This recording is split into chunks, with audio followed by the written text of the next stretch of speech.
Welcome to the next Fireside Chat. Today we're going to be talking about soul contracts and whether things are preordained or not. Not that we know anything about this topic, but we'll give it a go. And feel free to offer some insight if you have any.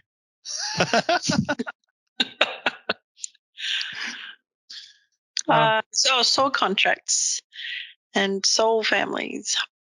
Yeah, that's sort of speculation in a way. Like I believe there is that, but it's still in the realms of the unknown. Well, who's to say? Like it appears that way, and there's a lot of talk about it, and it feels like it. Mm-hmm. How do we know? Huh? That's it. Do you feel that things are predestined, or that we've chosen the path that we're taking, or pre-chosen? Yeah, well, this is the whole thing. Like I've contemplated these things before, where it's like the illusion of choice in a way. I see it, because one thing's for sure: if we go with our intuition and trust our gut, irrespective of what's going on around us, you'll feel more free in the choices that you make. Ultimately, as you become clearer within yourself, the choice going forward, especially when it comes to ethics, is obvious. So it's like because it's so obvious, the choices in some ways are limited to the right one or the wrong ones, because there seems to be many choices you can make that aren't really in your favour. From a deep, selfless point of view, your true self. It's weird because the less choice you have, the choice for integrity is clear, the more free you feel. So you think, so you have more choices in some regard, obviously, in your day-to-day living, and there's a lot of things we have many choices, but when it comes to where you sit in yourself, there's not really a lot there. It's either right or wrong. I'm guessing there's somewhere in between, but that's usually because when you really start embracing how you are in your heart, and it's not a grey area any longer, the choice that sits with you. So, yeah, who's to say? Like it's weird because we get a sense of, we can all get a sense of the future, and we can be spot on sometimes. So there's a case to say, yeah, things are preordained, predestined potentially, because we can intuit. But I feel there's often within the stuff we feel in the future with clairvoyance and any readers, like people talk about the potential. Yeah, and you can tell with people based on how they sit in themselves, which that's signs of some of these things is how they express the things they get caught in, how people may be repetitive in the way they suffer, and so it can be pretty easy to predict or get a sense of where they're heading. And I feel with clairvoyance and things sensing the future, but in this very moment, this is what I feel, or this is the potential in the moment in a conversation. But I feel there are many potential possibilities going forward, and yeah, we don't know for sure. But it's like when I've spoken to my son before, and yourself with these things, where before you make a decision, sit with the decision and see yourself having already made a decision, and see how that sits with you, and you can feel the potential energy in whatever decision you make. You can almost see multiple possibilities play themselves out as if you're almost living them. So that brings me to a topic where people said, like time travel potentially, and who's to say with any of these things. But if potentially if you went back, because I feel there's only the now. That's it. That's all there is. But it's realms within realms, and so it all overlays and plays out in the now. It's hard to get the head around, but that's the only way it can be. You can't, if you're reaching into the future, you're reaching into the future from this now moment. So it's like they converge in this very moment. That's it. That's all there is. I feel that there's also, the whole saying, if you don't listen to the whispers, you soon listen to the shouts, because I feel also that your universe will guide you in the direction you're meant to go in. And if you're not listening to it, it's going to get louder and louder to try to steer you in the right direction that you agreed on. 100%. 100%. And so you might think, well, if I'm suffering, is the universe against me or is it for me? Well, it's for you, obviously. Like, either way, whether you're honest or not, it's for you because you'll suffer the consequences of your decisions anyway. Mm-hmm. What about soul families and that sort of thing? Do you think this is something you plan with your soul group beforehand? It feels like that in a way, and it's easy to say that. How often do we recognize or feel like we recognize people that we meet, or there's familiarities within others that we meet, and synchronicities and all sorts of things. So it happens to everyone. Well, that's why I believe in reincarnation, because to go from a new soul or new being on this planet and then go to true deep understanding, I always felt, even from a young age, I've done dumb things like a lot of people, but there's a lot of things that others did that I didn't feel the need to do. And I feel like if you're exploring a place for the first time, you can get blown around by the wind in so many different directions, where an older soul tends not to. Obviously, you don't have to worry about some things. Some things you feel like you've already done, or it's not necessary. It's a waste of time to explore certain areas. You just don't feel drawn. So definitely there's evidence to suggest that in reincarnation and soul contracts and all that sort of thing. And I feel as you go deeper into yourself, you feel a connection with others more deeply, and that's reflective of how you are within yourself anyway, and things become easier and you recognize. So it's the perfect balance of things anyway, ultimately. And I do believe though, the attachment to things is what creates suffering. And I feel we keep coming back here as long as we can't let go of certain things in this realm. So one way or another, the universe is evolving and we are a part of that, I feel. You can see sometimes too that there's certain relationships that didn't quite play themselves out, or they didn't resolve it, or they didn't achieve what they set out to achieve. And you can see relationships coming back where, they end up together, but they're not really harmonious because they're still trying to nut out something that they have to resolve. If this is all potential, like who's to say? Yeah, of course. But like that feels in the realms of possibility, where, because I'd rather stick to really what we know in a sense, but that comes down to understandings and certain things we're not going to know. But if we can gain meaning or a sense of peace from it or inspiration, then so be it. But I feel, there's a lot of people that have potentially had a number of lives that trigger each other crazily more than anyone else. Yep. So, and that's where it's like there's that play, that wrestle, something unresolved, and if there's certain experiences that have been shared, then they know, both parties know exactly where to trigger without even trying. Yep. A reaction within the other person. So the journey can be pretty amazing on your own. I don't feel you need to be in a relationship, but it can definitely be quicker in a relationship, the spiritual journey, because you can be triggered more easily, and that you're being challenged more. Yep. I believe far more in a relationship than not being in one. It's been said that it's like two rocks rubbing together to become smooth, so you less things to catch on, in a sense. Yeah. As you know, the last place we worked through was family.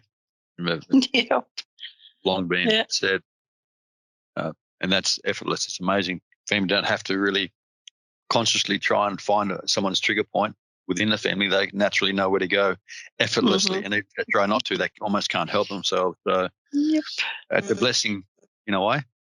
Yeah. Although it may feel like it. So back on, I think, I didn't know if I should. No, I won't tell that story. I wasn't sure whether I should tell the story when the past and present overlapped, and probably. Do it. All right. So on healing, I'll tell a couple of stories. Healing, it's like we're not confined to our bodies essentially anyway, and we can be multiple places. And I've done in the past, about years ago, more actually, I was doing healing with 4 different people at the same time in 3 different homes, like distant healing. And I was sort of aware of all, of everyone, and it was interesting. So you discover, you try things yourself, and you see the scope of what you can do. And as I've mentioned, some people might think that's impossible, it can't be done. So, well, was my experience and their experience, the people that had the healing. But in a realm that certain things aren't possible because you haven't seen it done. Well, that means it's impossible to fly in a plane unless you've actually been in one or seen one. So yeah, it's always being open to the potential of things. And I think for me, seeking for a long period of time and being open, I didn't have a preconceived idea on what can and can't be done. So I was just show me. And so leading up to a more impossible story of I had, before I went to India, I think it was 2005 or 6, leading up to, because I've never been into cigarette smoking. I've had cigars here and there on odd occasion, like a celebration sort of thing or something. And some of my mates have, used to be cigar smokers, and I've never been into pipes or bit of a spoiler, never been into pipes or anything like that. And not into drugs or don't do any funny stuff or anything like that. Before I went to India, a few months prior, I had some experiences, like visions, where I saw myself sitting around a campfire, like a big campfire, as an American Indian. And so I saw myself sitting around this fire, and I could see Indians dancing. I was an old man in this vision. And I don't go around going, wow. I just go, yeah, okay, it's interesting. Yep, cool. And then sort of come back, since I didn't plan it, just sort of happened in a vision. And it happened about 3 times before I went to India. Oh, it's cool. Yep, it's good. Sort of, it's nice to have things like that happen. So a few months later, I was in India for a couple of weeks. And when I was there, because I'd been part of the Sangha and the I've been there at the ashram. This is where I'd been to twice prior and spent sort of almost 5 months there prior to this, or 5.5 months thereabouts. So it was familiar, and I knew the people. This was Shanti Mai, and she'd come to Australia a couple of times since then, and I'd used to partake in go to satsang and that sort of thing, or go there and sit up the front and listen and learn the best I could. And this time in India, coming up to Christmas, Shanti Mai said, we're going to do an American Indian ceremony for Christmas. I went, oh, or just like a gathering type thing. And I went, yeah, cool. I was, yep, that sounds good. So not that she was saying to everyone, but I was obviously okay with that. And a lot of people have said, they have American Indian guides and that sort of thing. And I don't like going with the grain too much. So it's like, yeah, okay, maybe I have, but I don't really, even if I affiliate with something and everyone's going that direction, I'm like, yeah, I might not say anything because like I don't want to go in that same direction. So yeah, everyone's got one. So I'm not going to even talk about it too much. I don't want to enter in that competition, so to speak, because, there's always trends going certain directions. Yeah. So anyway, back to India, and Christmas morning, we came to the ashram, and there were some things laid out. There's 3 things that you sit there and you wake it to get tapped on the shoulder, and then you go and pick 3 things that you're drawn to. And so there's a few of us. There might have been 50 to 80 people there in the ashram at the time for this. And when I sat down, my legs kept disappearing, and I was trying to fight to come back. It's like I kept going off into a trance, and then I just thought, I'll just go with it. And then I disappeared in a sense. I felt that like I was just went to another place, and I was sitting there in a lotus position. The present me that was in the ashram, and I had another vision, and I was sitting opposite the American Indian me, in the vision prior before going to India. So I was both beings, and I could see out of both eyes, and I communicated inwardly with myself. So that American Indian from the past came to the experience was for me, came to the present, or whichever realm we both went to. And the American Indian inwardly said to me, will you continue the peace pipe ceremony? And I said, yes, I will. And I could feel the peace within me as an American Indian. And I could feel that I'd projected into the future in that moment of the past. And then I could feel myself getting drawn back to that American Indian elder.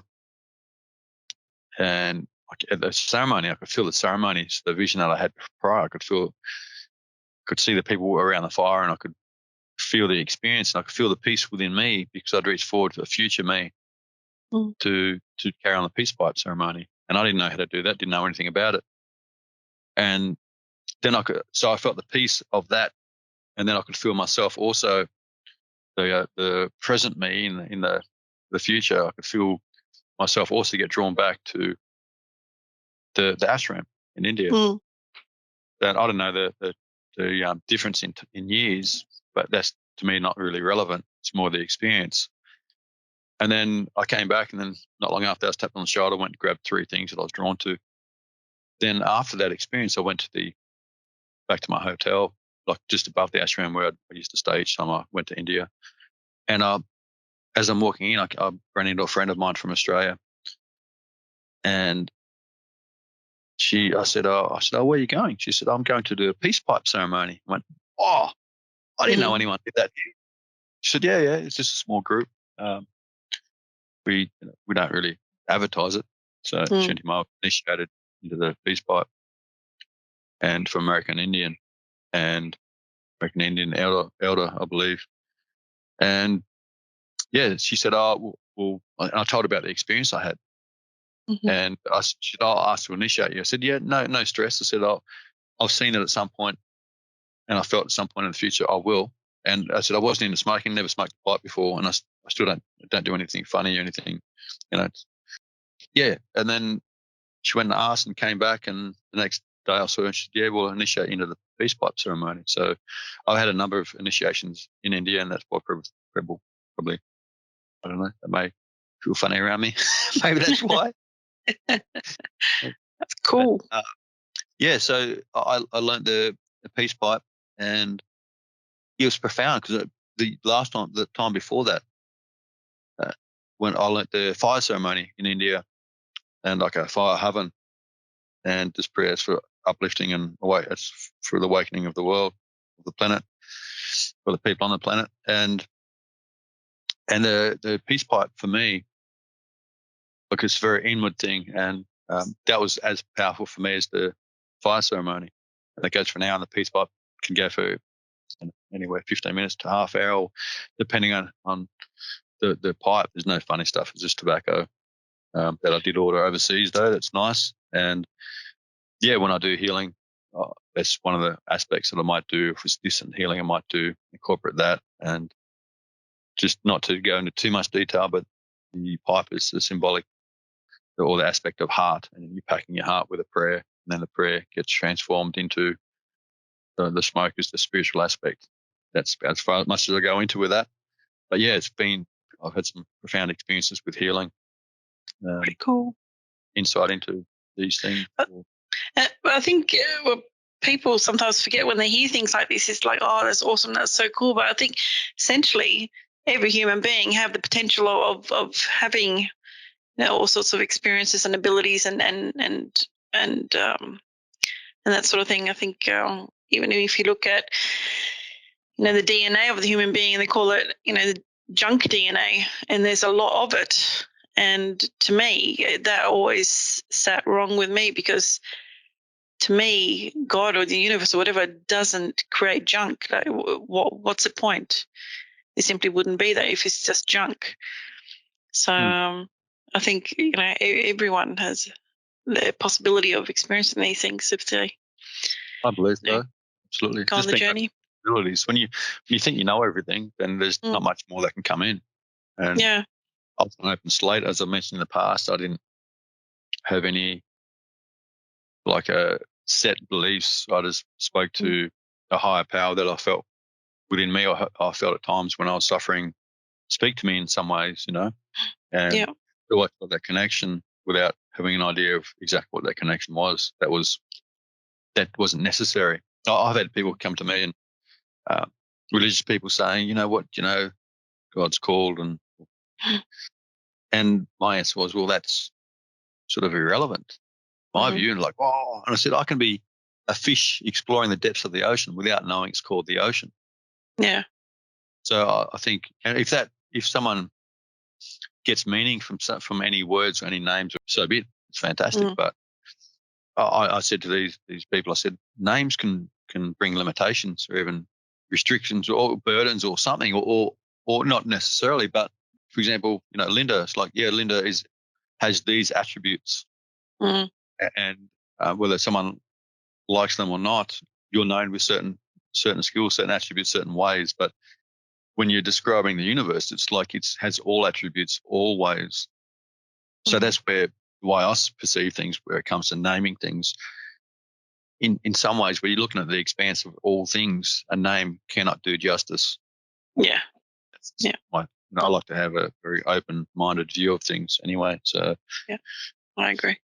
We talk about realms of possibilities with, even twin flames and soul families, and you get a sense of, I can't say I was absolutely like this and like that. You can only speak from your own experience and intuition and insight, which is constantly expanding. Yeah. That's where I'd rather say I get a sense of this, and this is things I felt and seen, and then someone has something else that they can share and offer or add to that. It's the accumulation of all those things and the potential within every experience. I just think, don't get caught on the experience too much. Like those experiences I've had was pretty profound, but it just shows the possibilities of things when one is open, because I think anyone can have potentially that experience and more. Yeah, exactly. It doesn't mean it's not special. At least profoundly special for me. You utilize all these things that you learn in ways to help others and yourself. I think it's yourself primarily, and then it ripples out to others. Because if you can't apply it to help yourself, then what you can offer others is limited, for sure. Mm-hmm. Yeah. If I'm suffering, how do I help anyone else or encourage them not to suffer? It can happen, obviously, but the clearer one is, the more potent they become, of course. So then I feel I like Paramahansa Yogananda, and I've read some of his books, and I read Autobiography of a Yogi. What was his name, sorry? Paramahansa Yogananda. Okay.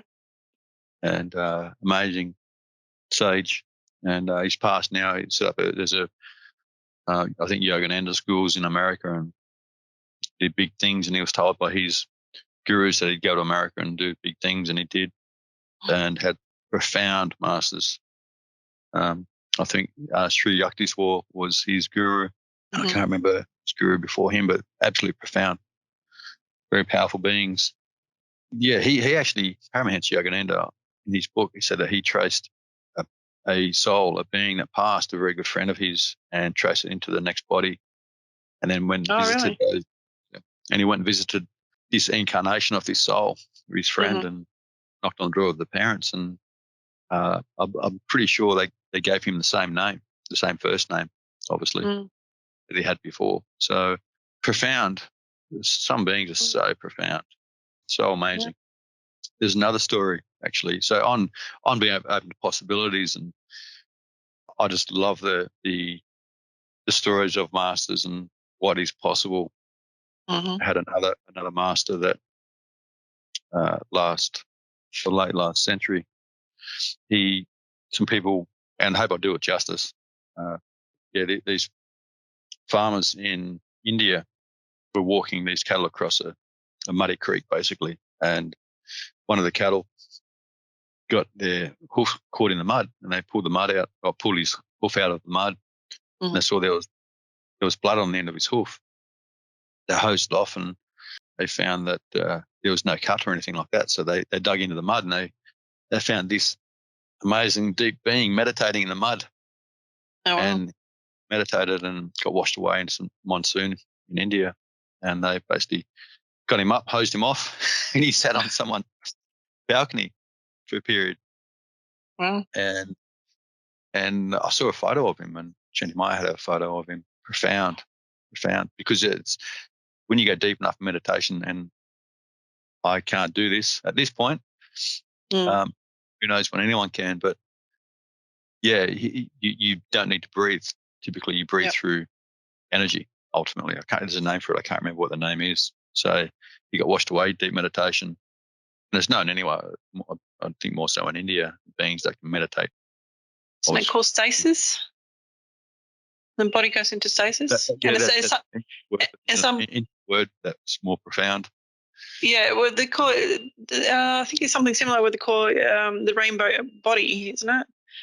When your body goes so deep into meditation, Yeah, it doesn't decay, but it's still not alive as we know it, but it doesn't die either because there's still a connection there. Yeah, there'd be an Indian Sanskrit word for it, no doubt. That'd be profound, because the English words don't seem to do justice to some of the profound things that go on in the world. Yeah. And so this master was sitting on the balcony, and a guy came up to him one point and said, "Oh, I want to be your disciple." And he said, "No." And he said, "Well, why?" And he said, "You're going to meet a Canadian woman. You're going to go to Canada next year and marry a Canadian woman, basically." So, and that's what happened. Okay. Yeah.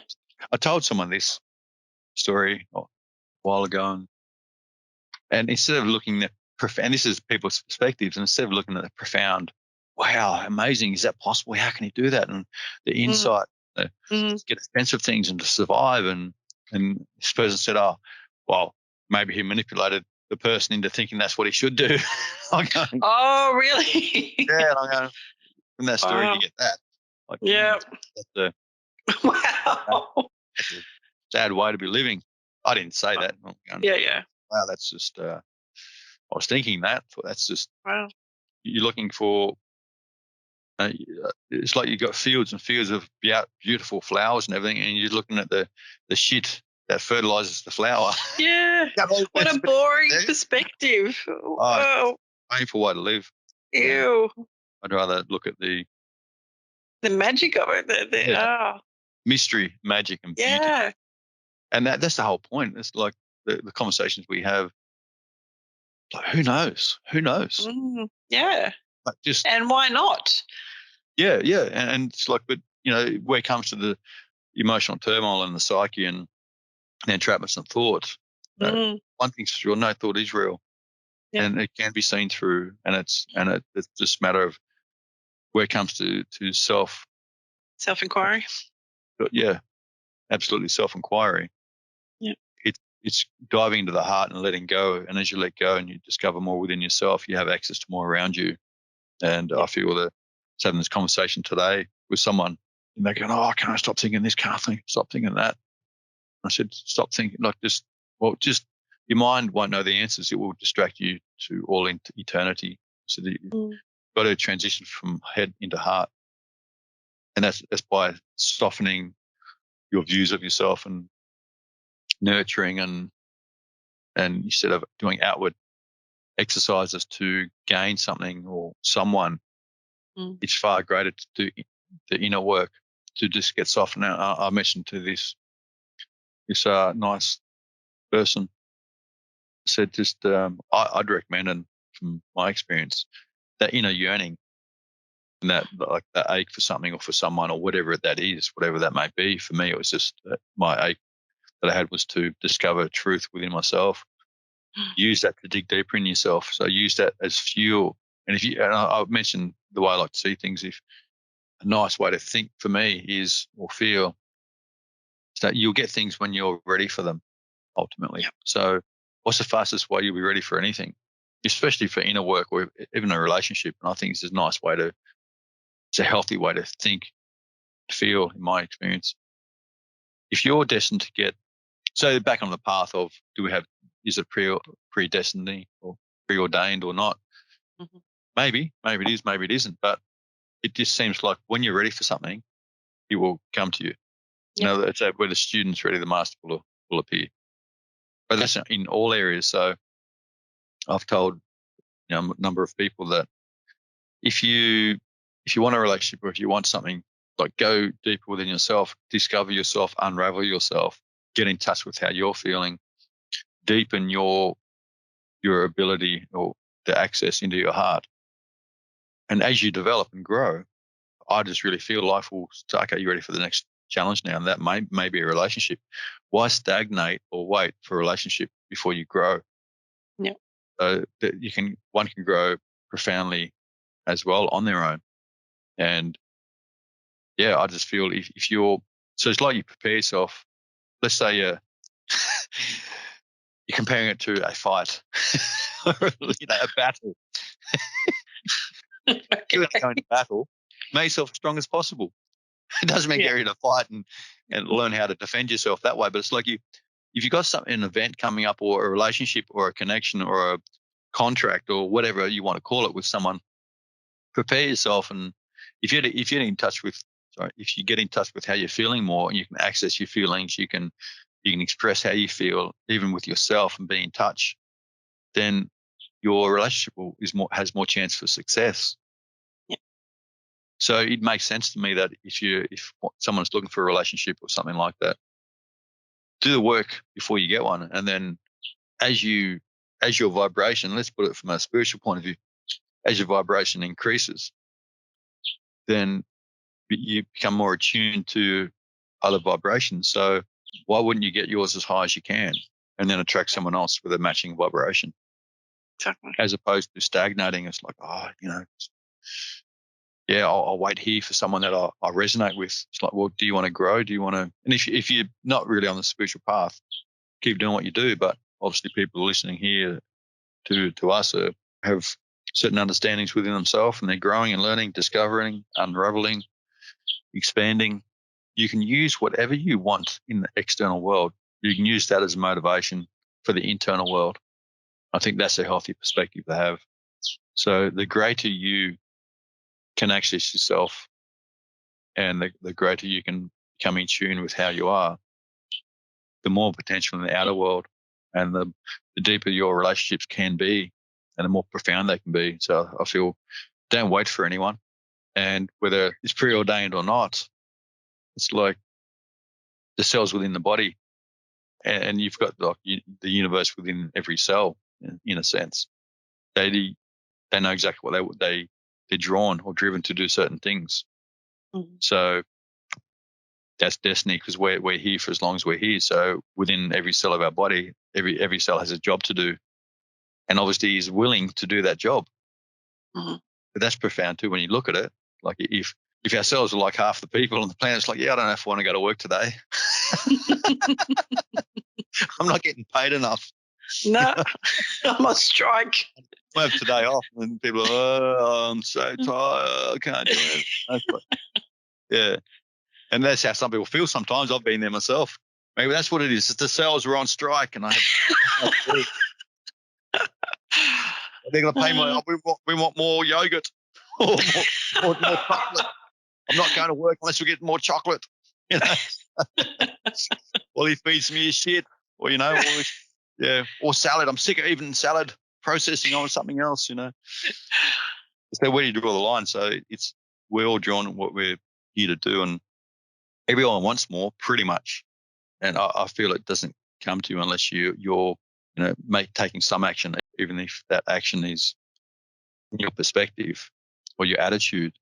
I feel as much as one knows and everyone knows, and how in touch everyone is, we have to always look to expand and replace our view and our understanding with something more, and connect with those that we connect with. And it's nice to recognize the potential that, you're part of my fat soul family. And I do feel it would make sense to me that certain soul families or certain groups would meet and develop and encourage each other from one lifetime to the next, And along that, you met with challenges and people too.